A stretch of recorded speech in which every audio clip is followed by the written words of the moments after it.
Welcome to the Sri Lankan Understanding, a platform from which we explore the past of Sri Lanka, an island in the Indian Ocean. We look at where the country is at present, and we talk about the future and the potential of this country. Our topic for discussion today focuses on Sir Arthur C. Clarke and Sri Lanka, looking at the symbiotic link.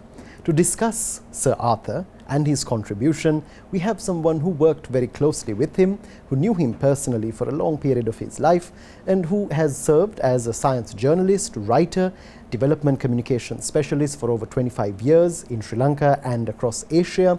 He was a founder trustee of the Ray Vijayawardena Charitable Trust. He's also been the recipient of 3 national awards for science journalism and has worked extensively with United Nations organizations and agencies. Welcome to the Sri Lankan Understanding, Nalaka. Nalaka Gunawardane is our guest today. Thank you so much for taking time, Nalaka. Long overdue focus on Sir Arthur. Before we talk about the man and his mission, I want to ask you, how did you come to know this fascinating personality, and how long have you worked with him, or how long did you work with him?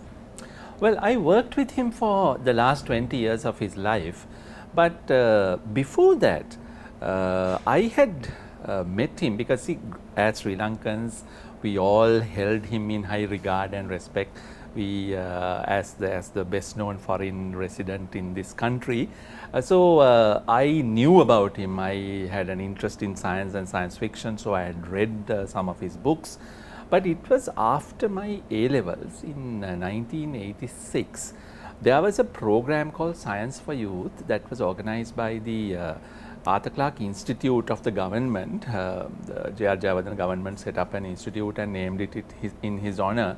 And so the program brought the best high school leavers based on some criteria for 6 weekends of exposure for different sciences and technologies. At the end, the last day for the prize ceremony, Sir Arthur Clarke was the honored guest. So I had met him briefly then.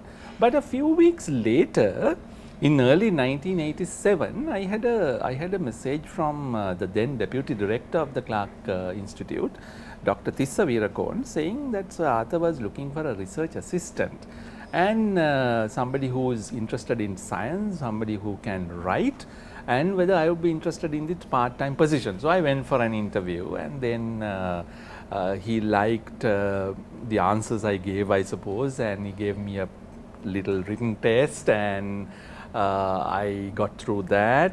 So we started working in February of 1987, initially to research information for a book he was working on at that time, 2061 Odyssey 3. Now this is in the pre-internet era, so researching information meant going to libraries, calling up experts, physically going around and putting information together. So I had to do that. So the first collaboration, or my assisting him for the first book, he liked that. Then he asked me to stay on, and as an assistant for his scientific and literary endeavors.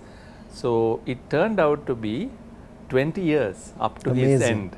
Amazing. When we talk about the man and we go back to his early life in the UK, could you reflect on that briefly, please?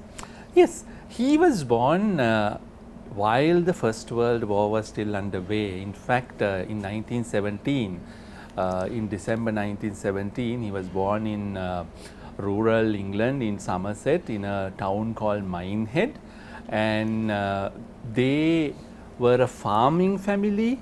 Or actually originally they were a post office family, and then while the children were young, they became a farming family. The father went and was injured in the First World War during a gas attack. So he was not really able to work after that. So it was the mother who raised young Arthur Clarke and 3 other siblings, altogether 3 boys and 1 girl. So this family took on a farm, and the mother is the one who ran the farm, educated the children, put them through school, and also ran a guest house just to augment the income from the farm. So a very ordinary rural family, and from this background emerged this star of science as he eventually became. But the young days had some telltale signs. He was interested in literature, he was interested in science, particularly astronomy, space. Space travel was unheard of, and it was only speculative, and it was thought to be impossible at that time. We are talking about the 1920s and the 1930s. But the young Arthur Clarke experimented with rockets. In 1934, at the age of 16, he joined the then newly established British Interplanetary Society, a group of enthusiasts who dreamed of going to space at a time when governments actually didn't take the idea seriously. And so he became a space cadet, as they called themselves, young men and women who speculated about what would it take to go to space in terms of technology, in terms of economics, in terms of benefits, and so on. And in time to come, he moved to London in 1936, worked briefly in the British Civil Service, and then World War II erupted. So he was recruited, he was enlisted, and because of his eyesight, he did not get combat assignment, but in the Royal Air Force, he became a radio trainer. And he was in the training arm and was also associated with pioneer radar research that in fact was a turning point in the Second World War. So at the ripe age of 28, 29, he went back to university after the war ended.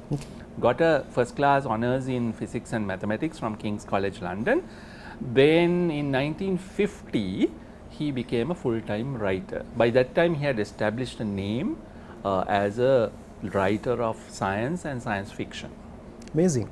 When we come back with our next segment of the Sri Lankan Understanding, we're going to focus on Sir Arthur C. Clarke's arrival in Sri Lanka, how he found this country and why he found this country and why he thought it interesting and a place that he was going to reside in for the rest of his life. When we return with the Sri Lankan Understanding, we're in conversation with Nalaka Gunawardane, and we're focusing on Sir Arthur C. Clarke and Sri Lanka, the symbiotic link.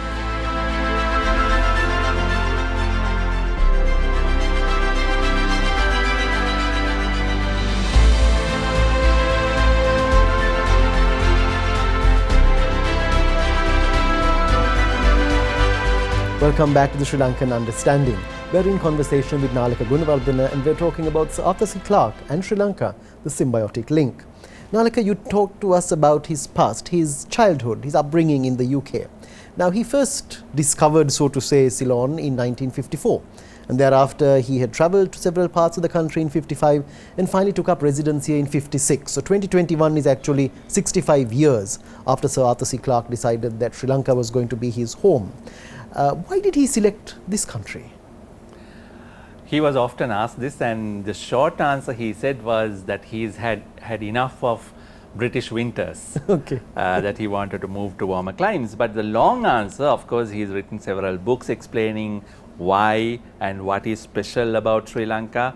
He originally came here to explore the seas around Ceylon, as the country was at the time. The aqua lung had been invented in the mid-1940s, which opened up underwater exploration. So Clarke was one of the pioneer divers who took on this opportunity, and he had in 1954 explored the Great Barrier Reef in Australia, and then together with another friend who was also a keen diver, Mike Wilson, they came and explored different parts of Ceylon and the seas around it in 1955, at the end of which, for their own reasons, they decided to settle in Ceylon. Mike went on to become a filmmaker and a cultural figure and eventually a spiritual figure. Arthur Clarke became the person that he evolved to be in terms of engaging the island of his residence in educational, cultural and conservation terms. And the diving was the original attraction, but he found that, for example, the seas around Sri Lanka were relatively untouched and unexplored. Dozens of shipwrecks, for example.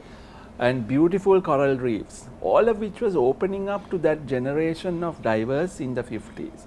So with Rodney Jonklers and Hector Ekanayake, who are two pioneer Sri Lankan divers, Clarke and Wilson started doing dive exploration. Then in 1959, with Hector Ekanayake, Arthur Clarke set up underwater safaris, a company, the pioneer diving company in Sri Lanka, that started taking trained tourists to show underwater attractions, under the guided supervision of experienced divers.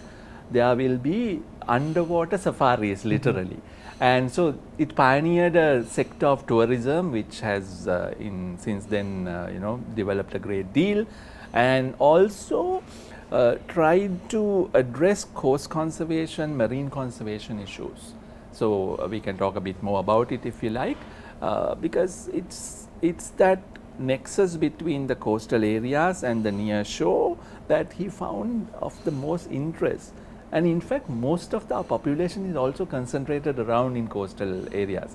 So there is huge population pressure and impacts on these environments.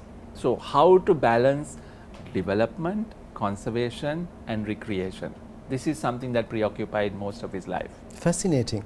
If you could tell us a bit more about some of those diving missions. I know he made some marvelous discoveries around our country through his diving, and also the contribution that he made to conservation in Sri Lanka. Can you tell us briefly about that? Yes. So Rodney Jonklers, Clarke and Wilson, they were diving on shipwrecks all along the western, southern and eastern coast. They dived off, they discovered and documented more than 40 shipwrecks which had been gathering over the centuries.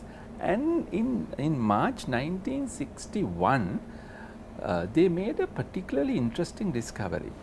There are two lighthouses called the Great Bassers and the Little Bassers of the southern coast of Kirinda.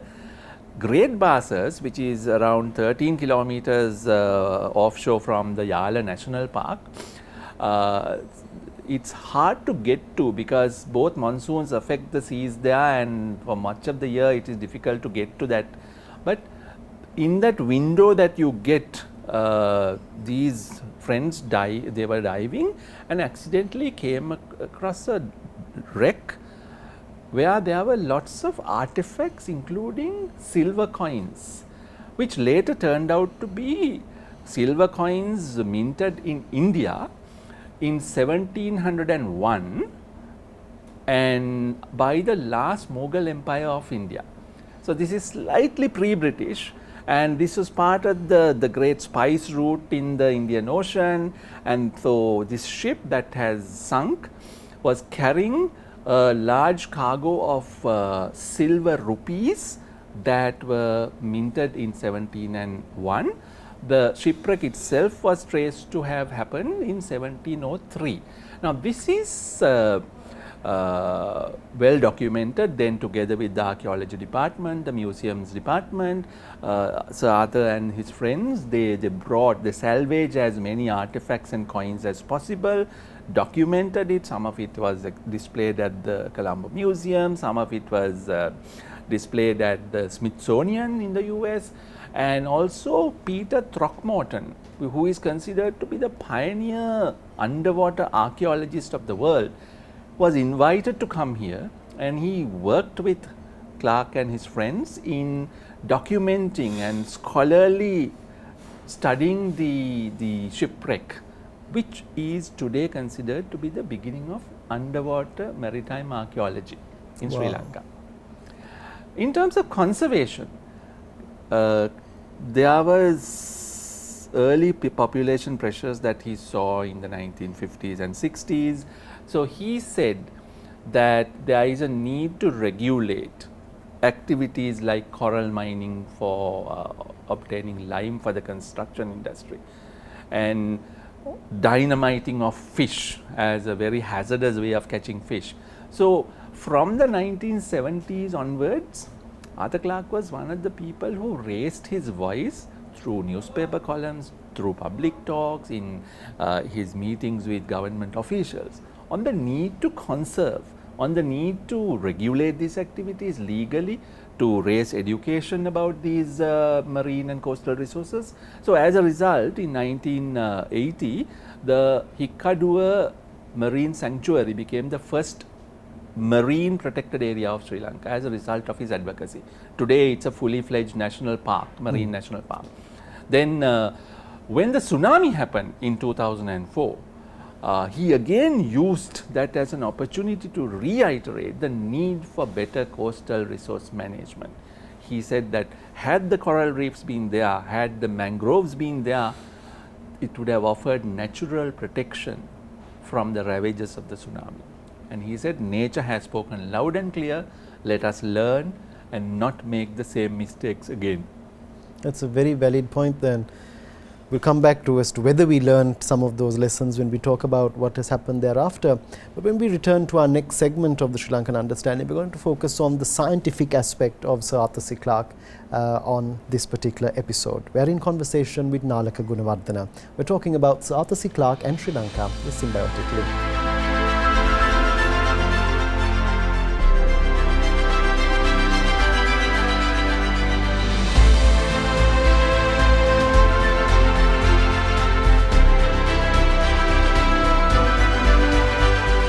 Welcome back to the Sri Lankan Understanding. Nalaka, before we went to the break, we talked about his contribution towards conservation on one hand, but also his love for diving and the huge impact that had on Sri Lanka. Now, he was not only a scientific personality who was very well known, an icon in the world, he was also a writer who had a global fan base, as you very rightly mentioned. In terms of his literary and cultural circles in Sri Lanka, did he assimilate? How was that connection? Was there a connection there? Yes, I would say there was at different levels. Early on in his residency of Ceylon, he financed some of the feature films, Sinhala feature films that his friend Mike Wilson made, which includes the first colour Sinhala film, Ranmutuduwa, which was originally released in August 1962. Now, Arthur C. Clarke was a financier, or in today's terms we would call the producer of that film, which introduced a number of artistic and cultural personalities to the wider audience. So, people like Nanda Malini, Amaradeva, they were known and they interacted with him from those early days. Then when we come forward in time, Lester James Pearis and Sir Arthur were on very good terms. They once worked on the film Leonard Woolf's Village in the Jungle was adapted as Baddegama by Lester in 1979. And then Lester invited Arthur C. Clarke to play the role of Leonard Woolf, the British colonial agent who worked in Hambantota. So, Clarke worked under the direction of Lester James Pearis, and then in terms of local artists, he was supportive of arts and culture. Marialas Fernando, he was a great fan of the paintings of Marialas Fernando. There were other cultural projects, heritage conservation projects that he quietly, silently supported and sponsored. And writers, whenever there was promising talent, he was always, I know, helpful and writing introductions and forwards and promoting Sri Lankan talent to go out to the world in terms of arts, culture, writing, and of course cinema. So, all that, and then on the science side also equally, he nurtured innovators, he nurtured technologies and researchers to basically take on. Don't be holding back just because we come from a small island. Take on the big problems of research and innovate and contribute. Nalaka, when we talk about Sri Lanka and him, so many areas, whether it was literary, whether it was cultural, conservation, but this country also recognized his contribution to some extent. President Jayawardena appointed him Vice Chancellor or rather Chancellor of the University of Moratuwa in the 1970s. He held this position for more than 2 decades. Yeah. And he also received, successive governments kept renewing his term of office and he contributed to that university. But in terms of national honours, he received the Vidya Jyoti in 86, some others later on as well.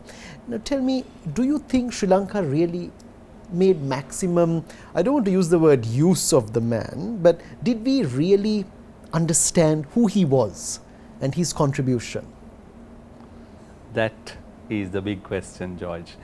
Now, shortly after Sir Arthur passed away in March 2008, there was an interview done with late Mr. Edwin Aryadasa, the renowned journalist who was one of the first to introduce Arthur C. Clarke's ideas to Sinhala readers in this country. I can remember what Mr. Aryadasa said. Mr. Aryadasa said somewhere in that interview, Sri Lanka used Arthur C. Clarke as a tourist attraction, but Sri Lanka didn't really make full use of his intellect or his contributions. We could have benefited so much more from the man. I also share that view. It's not that he has Sir Arthur has held anything back. Even today, if we are to go back, there is the body of work he left behind. The articles, the op-eds he wrote to local newspapers. He was an avid writer, letter writer to the editor on all sorts of public interest topics, from energy conservation to animal welfare to even occasionally commenting about the need for harmony and peace among the different ethnic and religious groups who call Sri Lanka their home. So, while staying as a resident guest and without getting involved in local politics in any manner, he was very concerned about the civil war, for example, and all that animosity, the conflict and violence that was consuming generations of Sri Lankans and our national wealth. So, he pointed out that we can do so much better, but only if we overcome the primitive emotions of tribalism and become or aspire to become more cultural, political human beings. So, there is so much that he is left behind. A lot of it has not been translated into local languages, but certainly there is a starting point there. If today's researchers, scholars, students want to go, and as a contribution to this, 3 years ago I helped the Arthur C. Clarke Trust, which now manages his literary estate, to develop the official website, which is at arthurcclarke.org. There, in simple terms and with lots of illustrations, you can get a good overview of the man, the many-faceted personality he was, and his nexus with Sri Lanka, and his key items of writing and ideas. It's all there. Amazing. You are one of those people, Nalaka, finally to end it on that point, who 20 years of your life you spent working with him. You understood his contribution, you saw that. What kind of impact has he had on you as an individual? Certainly he helped me to be a better communicator. Working with him was always a learning experience. He was this man of very high intellect, but he also had very good work ethic, so discipline needed for a writer. Then also he often believed and practiced that you communicate or you write to express, not impress. So, always use simple everyday language rather than big words to impress anyone. Then the need to have a sense of humor. He never took himself too seriously. He took his work very seriously, but never himself. So, it was fun working with him because of his wonderful sense of humor. And so, attributes like those I think have brushed off on me, and also the need to take a look at the bigger picture, never lose sight of the bigger picture, because many of us spend our lives and our waking hours too tightly focused on the today and the here. He said, yes, by all means be aware of your immediate challenges, but look at it in terms of the evolutionary picture, look at it in terms of the cosmic perspective, the really big picture. So, I am also trying to look at the bigger picture whenever possible.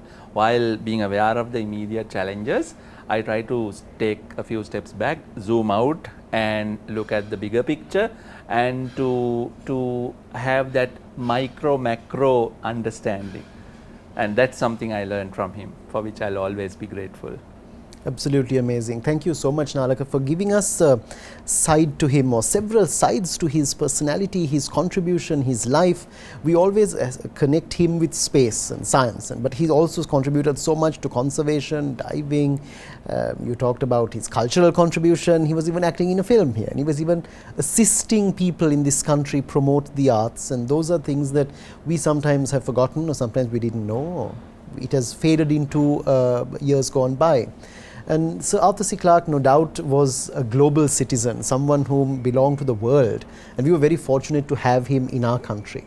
He made a monumental contribution, and I really hope you will continue, Nalaka, doing so much more in promoting this personality, this person, talking about his life, his work, because this is someone who is an honorary Sri Lankan who did so much for our country during the time of his lifetime here.